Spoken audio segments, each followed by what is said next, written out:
داشت میرفت به تور سینا برای مناجات.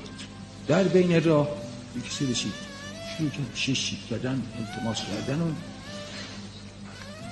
به تعبیر ما خیلی با یک ازولابه‌ای گفت من گناه کردم، گناه بدیم و میری از خدا بخواستم بگذاری.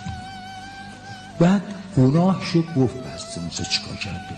از موسام رفت و یادشم بود، عرض کرد به خداوند که آره این جلما رو گرفت و خلاصه روزش میطلب و مشمول رحمت و مغفرت قرار.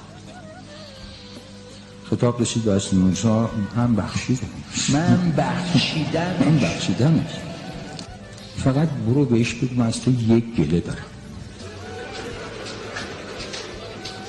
گلم اینه که چرا به تو گفت اینه؟